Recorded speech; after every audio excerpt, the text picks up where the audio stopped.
Bonjour chers auditeurs de l'ODJ Média, notre chroniqueur de l'ODJ, Adnan Benchakroun, partage son avis et sa réflexion, dans un article qu'il a intitulé « L'effet Cobra et la loi de Goudard, quand les incitations produisent des résultats inattendus », qu'on écoutera ensemble dans ce podcast. Notre ingénieur entame sa présentation du sujet en disant « Dans le monde complexe de la gestion et de la politique, les décideurs sont souvent confrontés à des résultats inattendus de leur politique. Deux concepts illustrent parfaitement ces phénomènes, l'effet Cobra et la loi de Goudard. Ces principes démontrent comment des incitations mal conçues ou des indicateurs mal choisis peuvent conduire à des conséquences contre-productives. Cet article explore ces deux concepts et leurs implications dans divers domaines. L'effet Cobra, un symbole d'incitation perverse. L'effet Cobra tire son nom d'une anecdote coloniale en Inde. Pour réduire le nombre de cobras à Delhi, les autorités britanniques offrirent une prime pour chaque cobra tué. Cela conduisit initialement à une augmentation de la chasse aux cobras. Cependant, les gens commencèrent bientôt à élever des cobras pour gagner plus de primes. Lorsque le gouvernement s'en rendit compte et annula la prime, les éleveurs relâchèrent les cobras, augmentant ainsi leur population, exactement l'opposé de l'objectif initial. Cette histoire illustre comment des incitations mal pensées peuvent produire des résultats opposés à ceux escomptés. L'effet Cobra met en lumière les dangers des politiques, qui ne prennent pas en compte toutes les conséquences potentielles de leurs incitations. La loi de Goudard, quand un indicateur devient une cible formulée par l'économiste Charles Goudard, cette loi stipule que lorsqu'une mesure devient une cible, elle cesse d'être une bonne mesure. Autrement dit, lorsque la performance est évaluée à l'aide d'un indicateur spécifique, les gens commencent à manipuler cet indicateur au détriment des objectifs réels. Un exemple classique est celui des banques fixant des objectifs de vente pour leurs employés. Cela peut conduire à la vente de produits inappropriés aux clients, car les employés cherchent à atteindre leurs objectifs plutôt qu'à servir au mieux les intérêts des clients. Dans le secteur public, l'effet Cobra et la loi de Goudard peuvent avoir des implications graves. Par exemple, si un système éducatif récompense les écoles en fonction des résultats au test, les écoles peuvent se concentrer sur l'enseignement pour le test, plutôt que sur une éducation holistique. De même, dans le secteur de la santé, si les hôpitaux sont évalués uniquement sur la base de certaines statistiques, cela peut conduire à une négligence des aspects non mesurés de la qualité des soins. Dans le secteur privé, ces concepts soulignent l'importance d'une conception soignée des systèmes de récompense et d'évaluation. Les entreprises doivent veiller à ce que les incitations ne conduisent pas à des comportements non éthiques ou à une concentration excessive sur des indicateurs qui pourraient être manipulés. Notre chroniqueur enrichit son discours de la manière suivante. Stratégie pour éviter l'effet Cobra et la loi de Goudard. Pour éviter ces pièges, les organisations et les gouvernements doivent adopter des stratégies réfléchies, diversification des indicateurs, utiliser un éventail d'indicateurs pour évaluer la performance, plutôt que de se concentrer sur un seul. Flexibilité et réévaluation, être prêt à ajuster les politiques et les incitations en fonction des résultats observés et des comportements imprévus.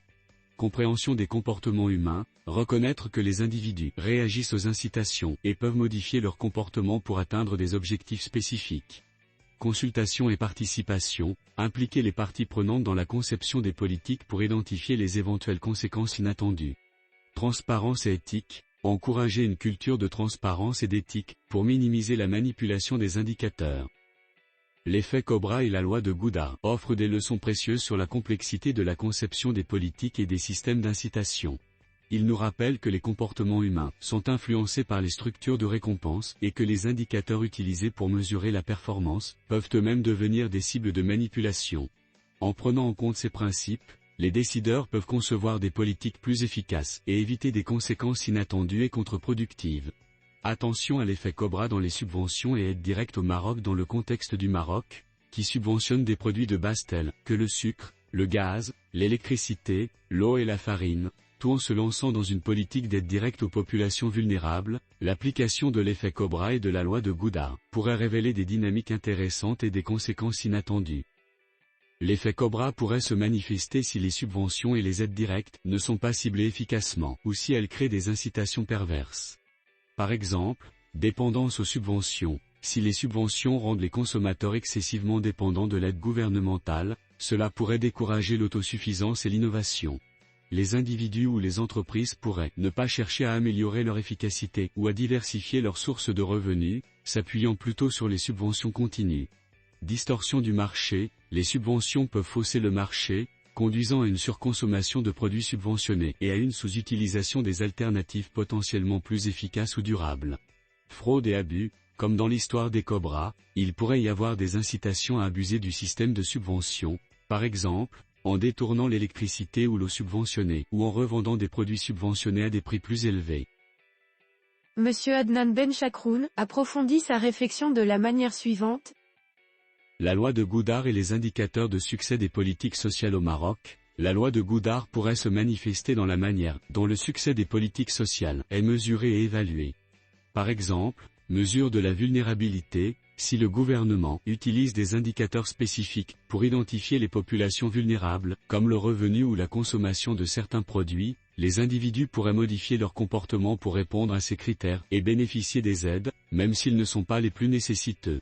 Évaluation de l'impact des subventions. Si l'efficacité des subventions est mesurée uniquement en termes de consommation des produits subventionnés, cela pourrait ignorer d'autres aspects importants tels que l'impact environnemental, la durabilité à long terme ou l'efficacité économique globale.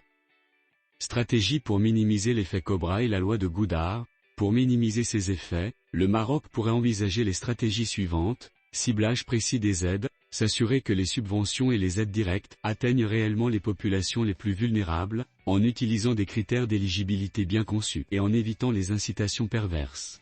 Suivi et évaluation continue, mettre en place des mécanismes de suivi et d'évaluation, pour ajuster les politiques en fonction de leur impact réel et de leur efficacité.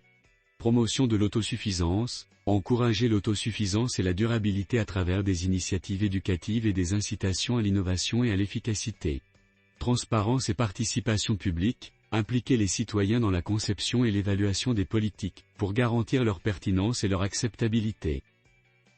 L'auteur termine son article en ces termes.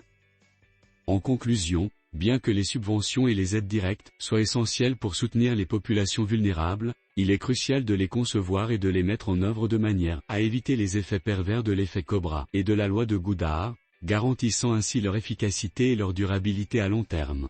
Rédigé par Adnan Benchakroun. Merci d'avoir écouté ce podcast de l'ODJ Media. N'oubliez pas de vous inscrire sur notre newsletter quotidienne à partir du portail lodj.ma. Alors, on se dit au prochain podcast de nos chroniqueurs de l'ODJ, et à très bientôt.